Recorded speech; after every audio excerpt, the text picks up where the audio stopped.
Target with Sonu में आपको welcome है। आज हम आपको मैथ पेडागोजी कराएंगे 15 क्वेश्चन। आप लोग बने रहिएगा। आप लोग आई होप आप अच्छे होंगे। चलिए हम 106 नंबर प्रश्न करते हैं। ज्यामितीय आकृतियों के शिक्षण के दौरान समय शिक्षिका ऐतिहासिक स्थानों के भ्रमण की योजना पर विचार करती है। यह प्रतिबिंब करता है। पहला है CBSE ने क्षेत्र भ्रमण की अनुशंसा की है, अतः यह आवश्यक है। दूसरा है एक नित्य क्रम गणित की कक्षा से अच्छा विराम प्राप्त होता है और ऐतिहासिक स्थानों पर जाने का अवसर मिलता है। तीसरा है आकृतियाँ किसी भी वास्तुशिल्प का अनिवार्य भाग है और इस प्रकार के भ्रमणों से गणित को कक्षा के पार ले जाने से में प्रोत्साहन मिलता है। चौथा है अध्यापक ने निर्धारित समय से पहले ही अधिकतर पाठ्यक्रम पूरा कर लिया है और अब खाली समय या अवकाश देना चाहता है। तो आप लोग बताइए इसमें से कौन सा ऑप्शन सही रहेगा।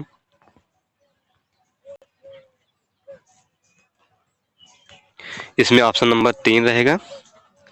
आकृतियाँ किसी भी वास्तुशिल्प का अनिवार्य भाग है और इस प्रकार के भ्रमणों से गणित को कक्षा के पार ले जाने में प्रोत्साहन मिलता है। जहाँ प्रोत्साहन दे देगा वो पॉजिटिव वर्ड होता है। आप लोग ध्यान दीजिएगा।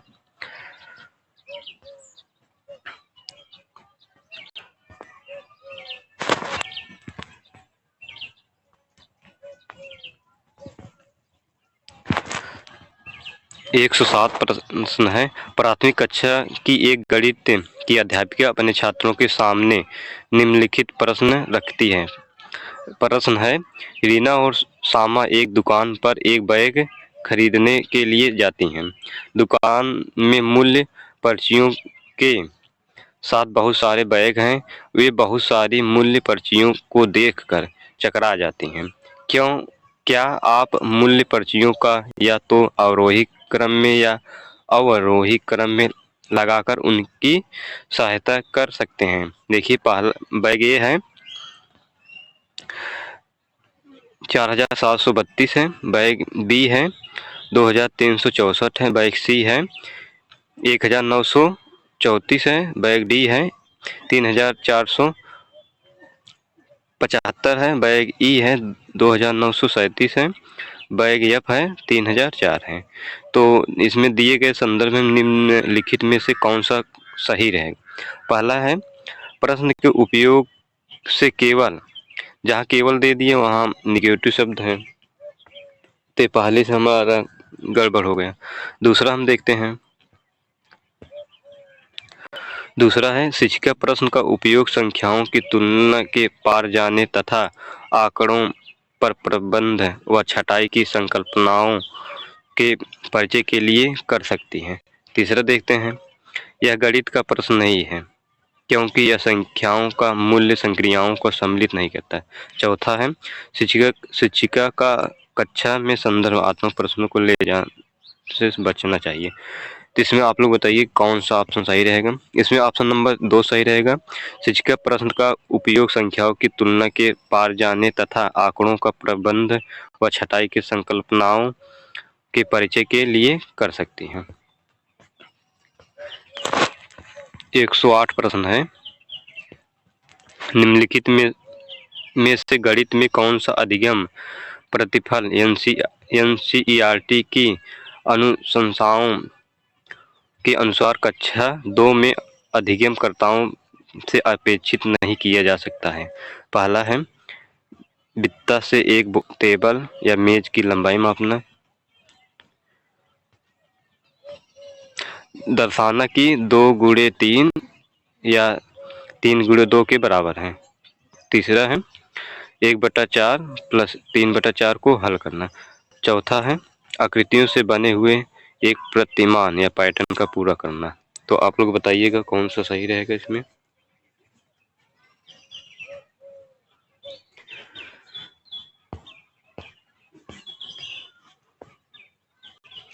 इसमें ऑप्शन नंबर 3 रहेगा। हमसे निगेटिव पूछ रहा है।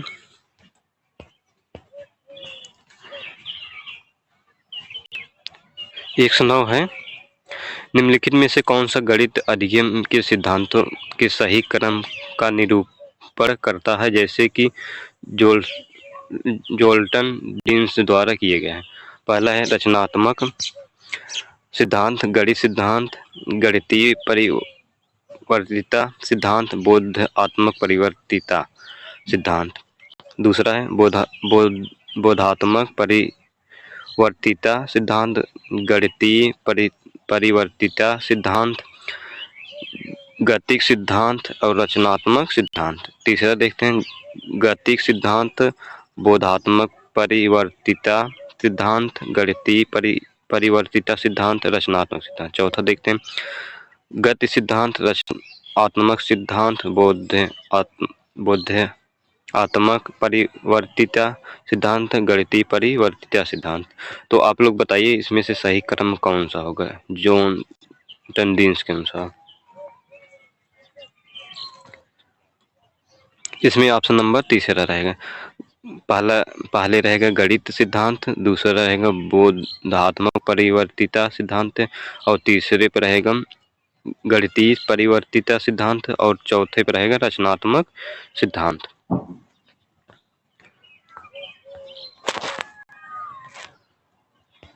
एक 110 प्रश्न है। एक प्राथमिक कक्षा की शिक्षिका ने 536 × 18 के अभिकलन को प्रस्तुत किया। इसके पश्चात उसने निम्नलिखित और 4 प्रश्न अभिकलन के लिए लिखे और पूछा।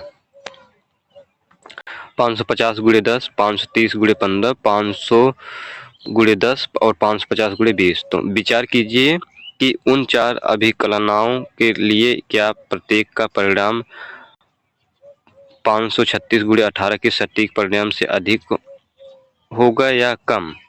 व्याख्या कीजिए कि आप ऐसे क्यों सोचते हैं। दी गई परिस्थिति के लिए निम्न में से कौन सा न्यूनतम उपयुक्त है। न्यूनतम मतलब हमें निगेटिव ढूंढना है इसमें। तो पहला है कार्य प्रश्न में जानकारी अपेक्षित है परंतु कोई निश्चित उत्तर नहीं है। दूसरा है इस कार्य से छात्रों को सहभागिता में बुद्धि होगी और गणित की कथा में भय मुक्त वातावरण बनाने में सहायता मिलता है। ये तो सही है। तीसरा है विद्यार्थियों द्वारा दिए गए उत्तरों से शिक्षिका को उनकी विचार प्रक्रिया को समझने में सहायता मिलती है। चौथा देखते हैं गणित में परिशुद्ध उत्तर अपेक्षित, इसलिए गणित के अनुमान पर आधारित आकलित प्रश्नों को नहीं पूछना चाहिए। तो आप लोग बताइए इसमें से सबसे अच्छा ऑप्शन कौन सा रहेगा। मतलब निगेटिव ढूंढना है। निगेटिव भाई निगेटिव। इसमें ऑप्शन नंबर चौथा रहेगा निगेटिव वाला। 111 है गणित पर चिंता से ग्रस्त छात्रों के लिए गणित में आकलन की निम्नलिखित में से कौन सा विधि सर्वाधिक उपयुक्त है। पहला है छात्र द्वारा जनरल या दैनिक लिखना। दूसरा है क्षेत्र भ्रमण। तीसरा सत्र अंत परीक्षा। तो आप लोग बताइए कौन सा सही रहेगा कूट में। इसमें ऑप्शन नंबर चौथा सही रहेगा 1 और 2। 112 है एक कक्षा 3 की अध्यापिका ने अपनी कक्षा के गुणन का परिचय योग को पुनरावृत्ति और आयताकार सारणी से कराया हुआ है। पहला है गुणन का परिचय अनौपचारिक रणनीतियों से करते हुए विद्यार्थियों के पूर्व ज्ञान और उनके अनुभवों का उपयोग में ला रही है। दूसरा है गुणन की बहुल औपचारिक कलन विधियों को पढ़ा रही है। तीसरा है बहुत सा समय नष्ट कर रही है और उसके केवल दिए निगेटिव हो गया, इसको छोड़ देते हैं। चौथा पढ़ते हैं छात्रों को व्यस्त कर वह अपने लिए खाली समय का, ये भी निगेटिव है। तो हमें ढूंढना है एक में से और दूसरा में से कौन सा सही रहेगा।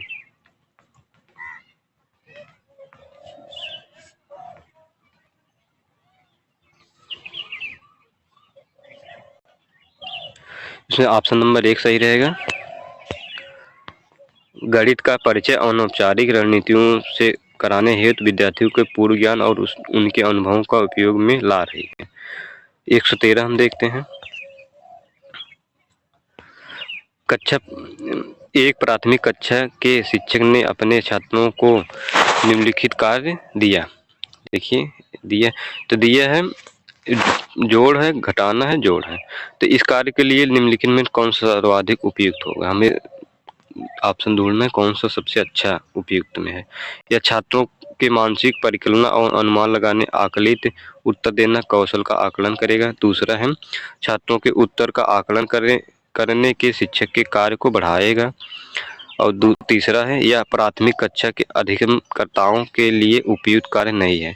चौथा है इसमें अनेक उत्तर प्राप्त होंगे, इसलिए यह छात्रों को भ्रमित कर सकता है। तो आप लोग बताइएगा कौन सा सही रहेगा। इसमें ऑप्शन नंबर 1 सही रहेगा।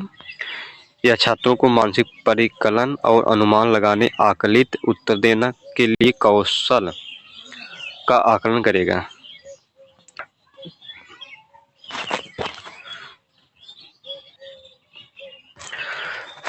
114 है चिंटू कक्षा 5 का छात्र है, उसके भाई द्वारा निम्न सारणी दी गई है।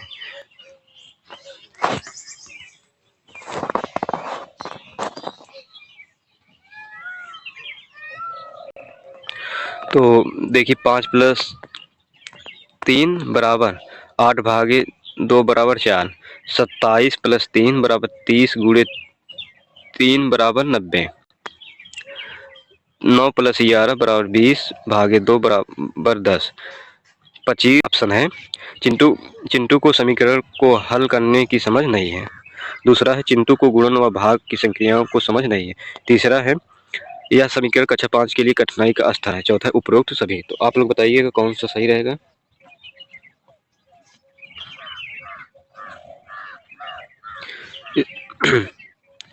इसमें है ऑप्शन नंबर 2 चिंटू को गुणन व भाग की संख्याओं को समझ नहीं है।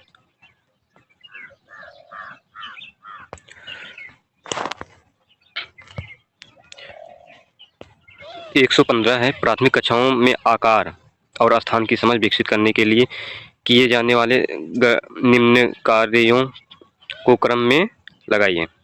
तो पहला है 2D आकारों को भुजाओं शीर्षों का अवलोकन करते हुए उनकी विशेषताओं का मिलान करना। दूसरा है 2D आकारों को विशेषताओं का सहज बुद्धि से वर्णन की। तीसरा है 2D आकारों को छाटना। चौथा है 2D आकारों की भुजाओं शीर्षों और विकर्णों का गणना करते हुए उनका वर्णन करना। कूट में आप लोग बताइएगा कौन सा सही रहेगा। इसमें 115 का, इसमें 115 का दूसरा रहेगा। हमें क्रम लगाना। पहला ऑप्शन नंबर दूसरा सही रहेगा। देखिए पहला 2D आकारों को छाटना सिखाएंगे, उसके बाद पहला है 2D, उसके बाद पहला है 2D आकारों की भुजाओं शीर्षों का अवलोकन कराते हुए उनकी विशेषताओं का मिलान करना। फिर हम चौथा सिखाएंगे 2D आकारों की भुजाओं शीर्षों और विकर्णों का गणना करते हुए उनका वर्णन करेंगे। फिर सिखाएंगे हम दूसरा 2D आकारों की विशेषता और सहज बुद्धि का से वर्णन करना। 16 है 116 है यदि आप कक्षा 5 को गणित पढ़ा रहे हैं और आपके पढ़ाते समय यह प्रश्न सामने आता है कि संख्या 32,142 को 3 से विभाजित किया जा सकता है, तो आप बच्चों को किस आसान विधियों का समझाएंगे। पहला दी गई संख्याओं को भाग देकर समझाएंगे। दूसरा है दी गई संख्याओं को गुणनखंड में विभाजित करके समझाएंगे। तीसरा है दी गई संख्याओं के अंकों का योग करके 3 से भाग देकर समझाएंगे। चौथा उपरोक्त सभी प्रकार से समझाएंगे। तो आप लोग बताइएगा कौन सा ऑप्शन सही रहेगा 116 का।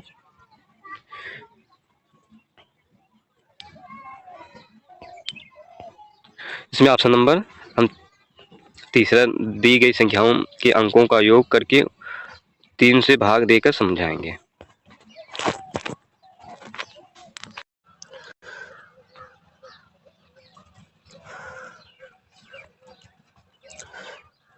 एक 117 है एक अध्यापक अपनी कक्षा में छात्रों को त्रिभुज की रचना संबंधित प्रश्न हल करवाता है।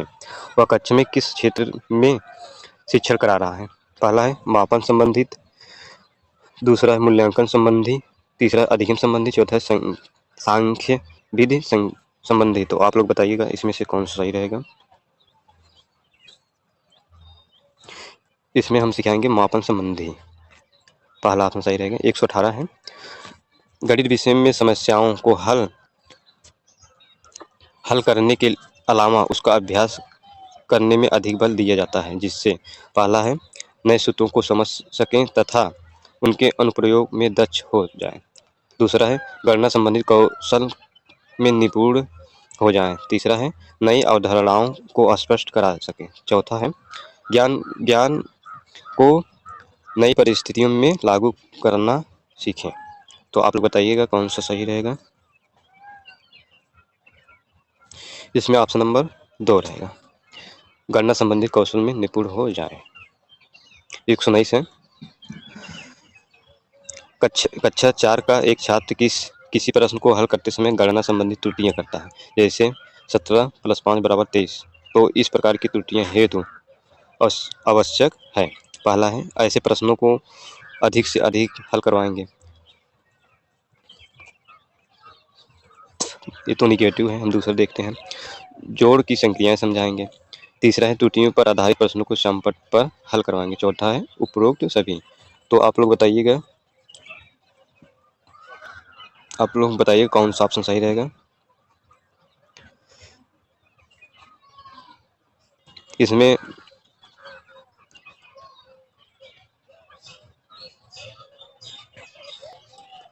ऑप्शन नंबर 2 रहेगा, जोड़ की संक्रियाएं समझाएंगे। 120 है, यदि विज्ञान का आधार स्तंभ गणित हटा दिया जाए तो संपूर्ण भौतिक सभ्यता निःसंदेह नष्ट हो जाएगी। यह कथन किसका है? पहला है मुसोलिन का, दूसरा है यंग का, तीसरा है सीवी रमन का, चौथा आइंस्टीन का। तो आप लोग बताइएगा कौन सा सही रहेगा। इसमें रहेगा यंग। तो हमने 20 प्रश्न कराया है गणित पेडागोजी का। आप लोग बताइएगा 15 में से कितना सही रहेगा, मतलब सही हुआ है। तो अगर आपको वीडियो अच्छा लगे तो वीडियो को लाइक करें, शेयर करें। Thank you.